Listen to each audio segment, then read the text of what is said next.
월남에서 살아 돌아온 김상사가 아닙니다. 한덕수 대행 자체가 헌법재판소의 판결을 받고 결정을 받고 복귀했죠. 언제 헌법재판관 내정 통보 그리고 누구로부터 받았습니까? 구체적인 거는 정부 의사결정 내부적인 의사결정 과정이니까 뭐 말씀드린 건 적절치 않고요. 네, 말씀드리긴 적절치 않아요. 통보를 받은 거는 아니, 무슨 그게 무슨 국가 기밀입니까? 그저께입니다. 네? 언제 받은 받았어요? 것은 언제 받았어요? 통보를 받은 것은 그저께 예? 받았고요. 예? 그저께 받았습니다.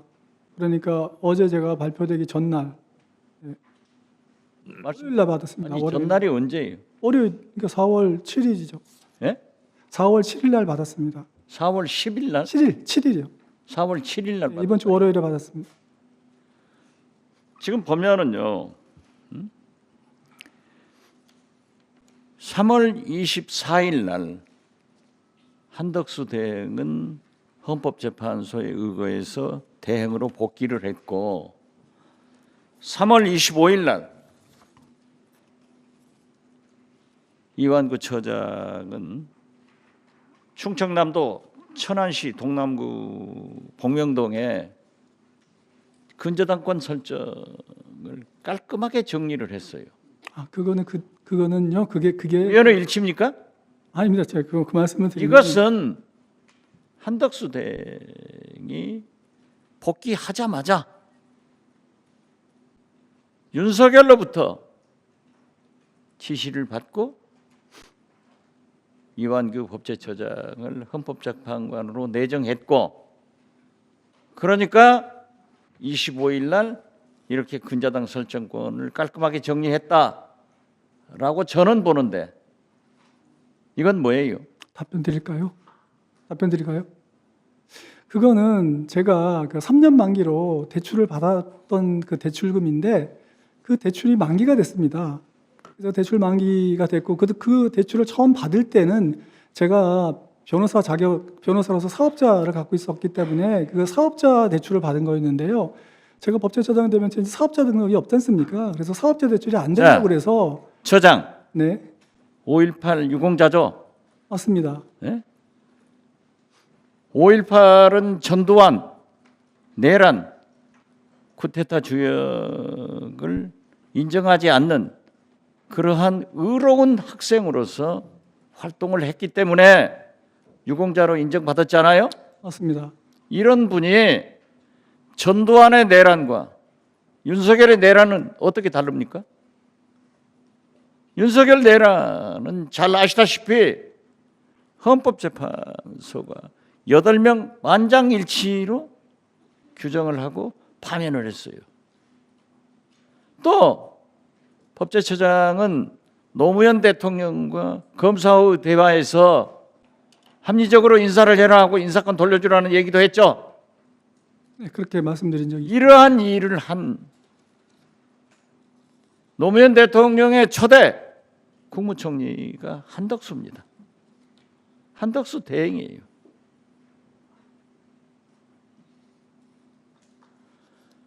또 처장께서는 윤석열 전 대통령의 변호사도 했고 김건희 변호사도 했고 장모 최은순 여사 변호사도 했고 소위 집사 변호사 아니에요?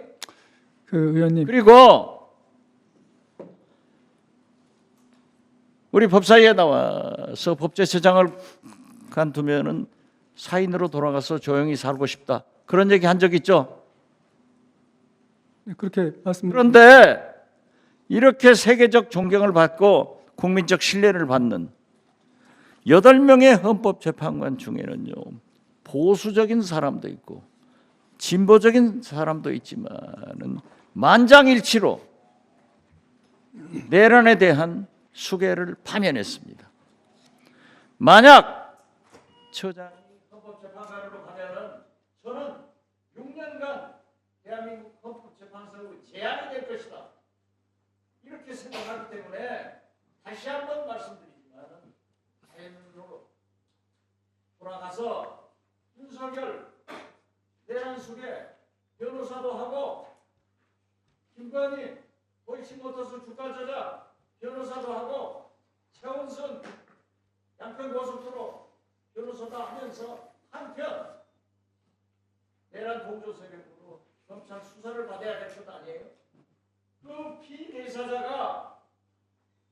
피의자가 내란 동조자가 어떻게 한덕수 대행의 헌법재판관 말씀을 하면은 사양을 했어야지. 그것을 받느냐 이게 문제예요.